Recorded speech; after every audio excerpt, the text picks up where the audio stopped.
दादी की कहानियाँ, दादी की कहानियाँ, दादी की कहानियाँ, दादी की कहानियाँ। में रहने वाले दो दोस्त मोहन और दिनेश मजदूरी का काम करते थे। इस साल जब सर्दी की शुरुआत हुई तो मोहन के मन में आया कि वो पैसे जोड़कर एक नई रजाई बनवाएगा।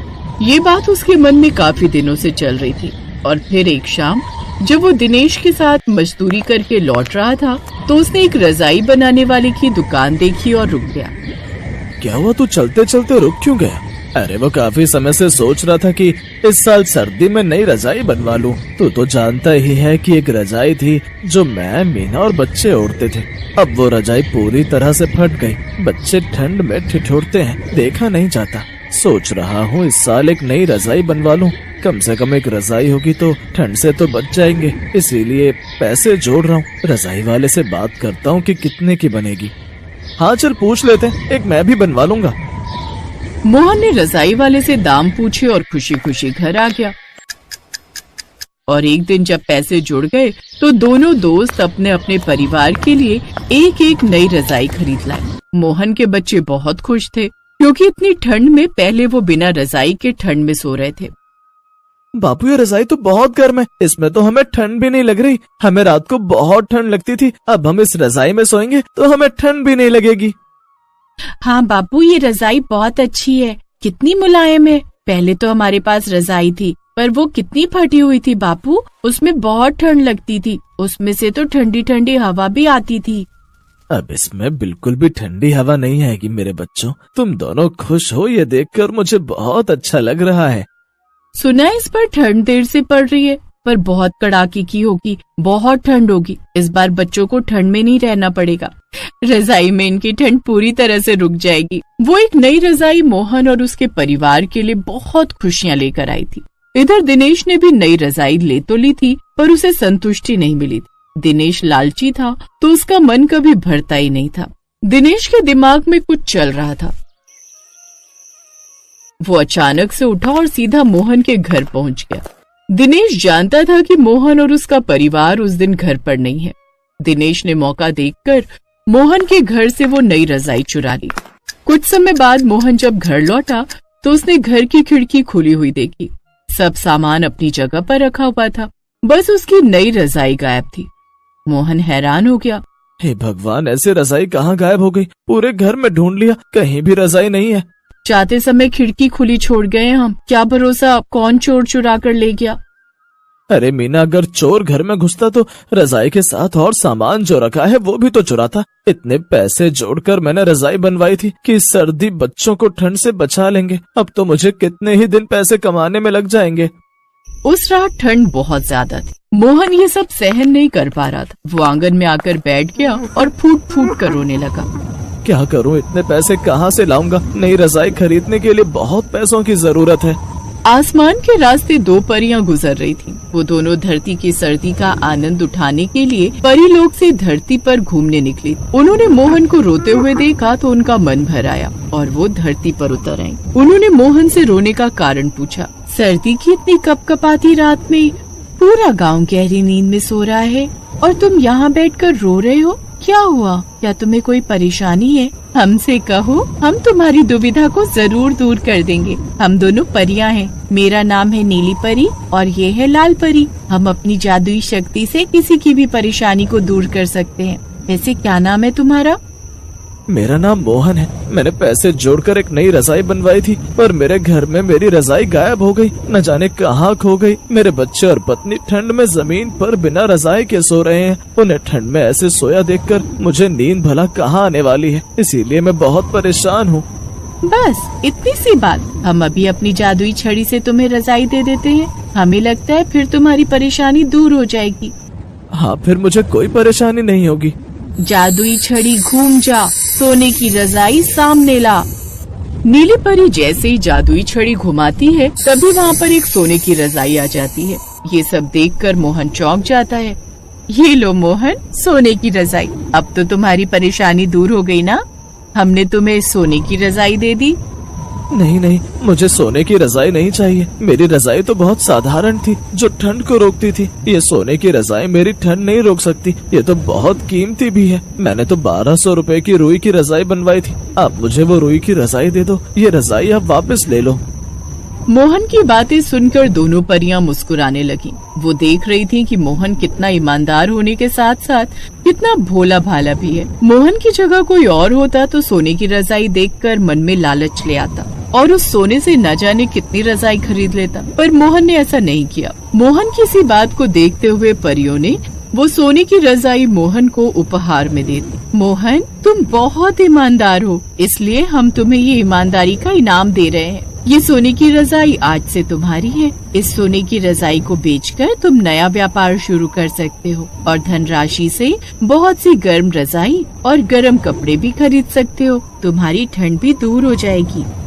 लाल परी, नील परी, मेरी और मेरे परिवार की ठंड दूर होने के साथ साथ मैं और भी अपने जैसे जरूरतमंद लोगों को रजाई बांटूंगा ताकि इस गांव का कोई भी गरीब परिवार ठंड में न ठिठुरे। मैं चाहता हूँ मैं सबकी मदद करूँ जैसे आपने मेरी मदद की है।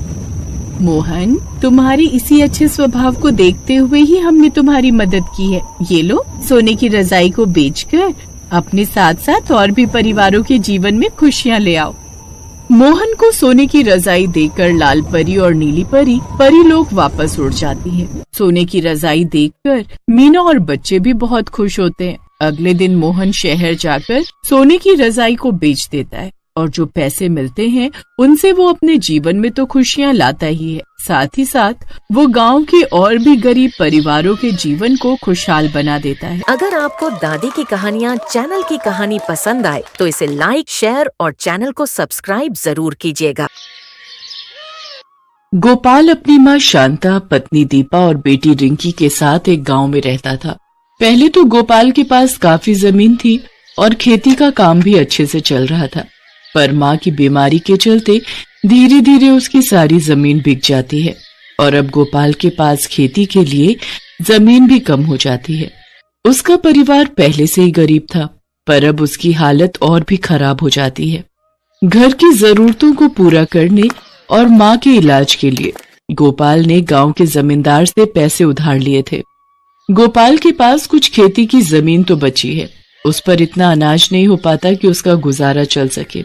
खेत में होने वाले आधे अनाज को वो अपने और अपने परिवार के लिए रख लेता था और जो बच जाता था उसे बाजार में बेचकर जो पैसा मिलता उससे वो अपना कर्जा और घर के बाकी खर्चे चलाता था।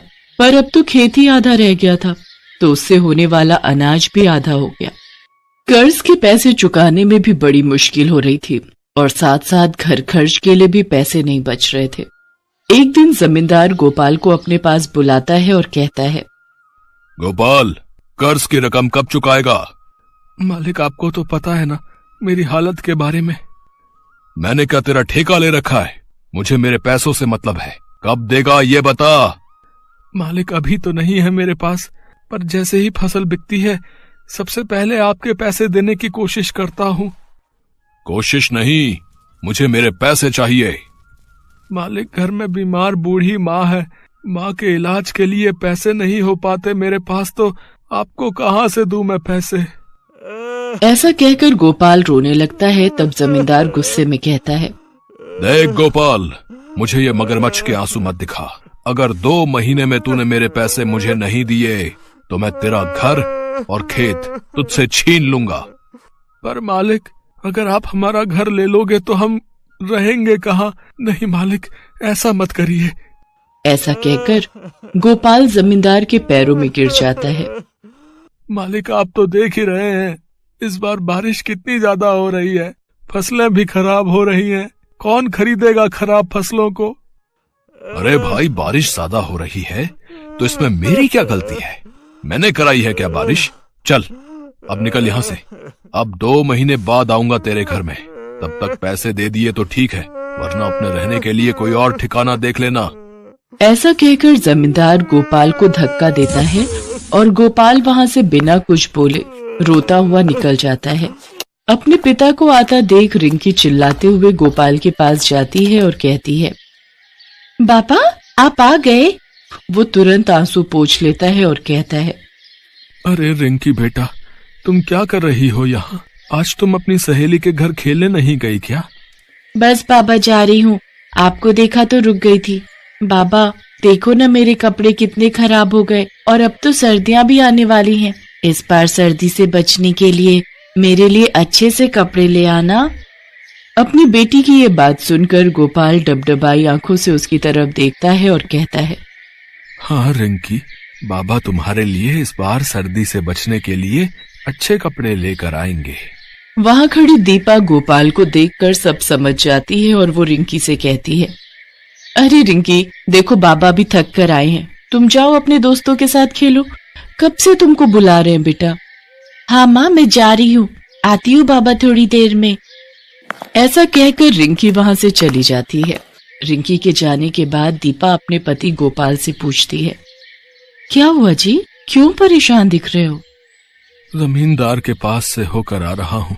उसने कहा है अगर 2 महीने में उसका पैसा नहीं दिया तो वो मेरा ये घर और मेरा खेत सब ले लेगा, और सर्दियाँ भी आने वाली हैं, हम कहाँ जाएंगे कुछ समझ में नहीं आ रहा। ऐसा कहकर गोपाल की आंखों में आंसू आ जाते हैं। अपने पति की आंखों में आंसू देखकर दीपा गोपाल के कंधों पर प्यार से थपथपाते हुए कहती है, आप चिंता मत करो जी, सब ठीक हो जाएगा। हमने कभी किसी का बुरा नहीं चाहा तो भगवान इतना निर्दयी कैसे हो सकता है हमारे साथ। आप देखना कोई न कोई तो हल निकल ही आएगा। गोपाल की माँ शांता अंदर पलंग पर लेटे लेटे गोपाल और दीपा की बात सुन लेती है। वो गोपाल को अपने पास बुलाती है। गोपाल, ओ गोपाल, जरा यहाँ तो आ। गोपाल अपनी माँ की आवाज सुनकर अंदर जाता है और कहता है, क्या हुआ माँ? यहाँ आ बेटा, मेरे पास बैठ। तू मेरी चिंता मत कर बेटा, मेरा तो समय आ गया है, पता नहीं कब भगवान का बुलावा आ जाए और मुझे जाना पड़ जाए। शुभ शुभ बोलो, ऐसा क्यों बोल रही हो तुम? देख बेटा, मैंने तेरी और बहू की सारी बात सुन ली थी। मैं तो बस इतना कह रही थी कि तू जो मेरी दवाइयों पर इतना पैसा खर्च करता है ना बेटा, वो अब मत कर। तू अपना कर्ज उतार और अपनी जमीन और घर बचा। अगर ये भी तेरे हाथ से चला जाएगा तो क्या होगा तुम लोगों का। गोपाल सर झुकाए चुपचाप अपनी माँ की बातें सुन रहा था। तब वो कहता, माँ तू ऐसा क्यों बोल रही है? मेरे पास 2 महीने का समय है ना, मैं सब ठीक कर दूंगा। चल अब ज्यादा बात मत कर, तेरी तबीयत ज्यादा खराब हो जाएगी। और अब सो जा, किसी चीज की जरूरत हो तो बुला लेना मुझे। ऐसा कहकर गोपाल भी सोने चला जाता है। कुछ समय बाद बरसात इस बार कुछ ज्यादा ही हो रही थी, तो गोपाल की आधी फसल भी खराब हो गई थी। बरसात के बाद सर्दियां भी शुरू होने लगी थी और गोपाल के 2 महीने भी लगभग खत्म होने वाले थे, और वो ना तो पैसों का इंतजाम कर पाया था और ना ही ढंग से अपनी माँ का इलाज। शांता की तबीयत अब ज्यादा खराब रहने लगी थी, जिसे देखकर गोपाल की चिंता कुछ ज्यादा ही बढ़ने लगी थी। उसने गांव के लोगों से कुछ पैसे मांगने की कोशिश की, पर कोई भी उसकी मदद करने को तैयार नहीं था। गोपाल और उसके परिवार के पास सर्दी से बचने का कोई साधन भी नहीं था। पैसे न होने की वजह से वो अपनी माँ को ठंड से बचाने के लिए कंबल भी नहीं खरीद पा रहा था। अपनी माँ को फटे पुराने कंबल में ठंड से कांपते हुए देख उसको बिल्कुल भी अच्छा नहीं लगता। ऐसे ही एक दिन वो अपनी पत्नी से कहता है, दीपा, अब कैसे मैं तुम लोगों को बेघर होने से बचाऊं? ऊपर से ये सर्दियां, कैसे बच पाएंगे हम ठंड से? माँ की हालत तो वैसे ही खराब हो रही है। दीपा चुपचाप अपने पति की बातें सुन रही थी। उसको पता था कुछ नहीं हो सकता, वो अब अपना घर और जमीन खो देंगे। लाचार खड़ी दीपा कभी अपने पति को देखती तो कभी अपनी बेटी रिंकी को।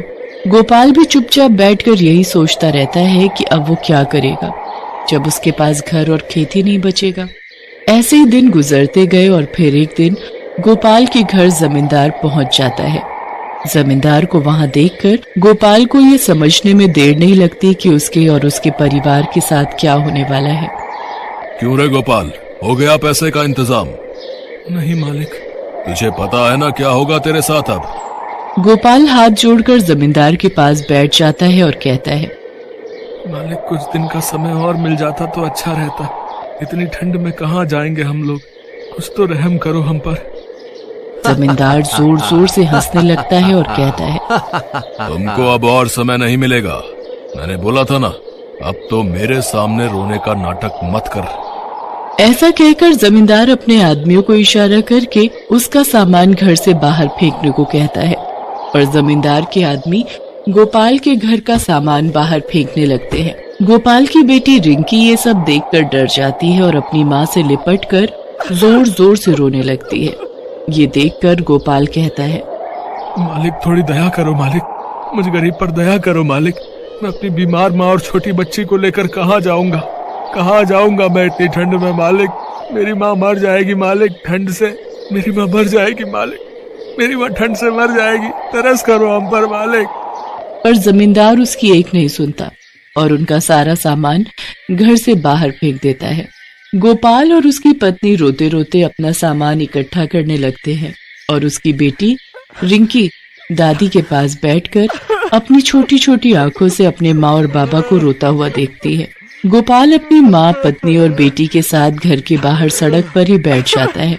जैसे जैसे रात होने लगती है वैसे वैसे ठंड भी बढ़ने लगती है और चारों ओर कोहरा भी छाने लगता है। ठंड से बचने के लिए उनके पास कंबल भी नहीं थे, जो थे वो भी इस हालत में नहीं थे कि उनसे ठंड से बचा जा सके। गोपाल की माँ की तबीयत खराब होने लगी और वो पूरी तरह ठंड से कांपने लगी।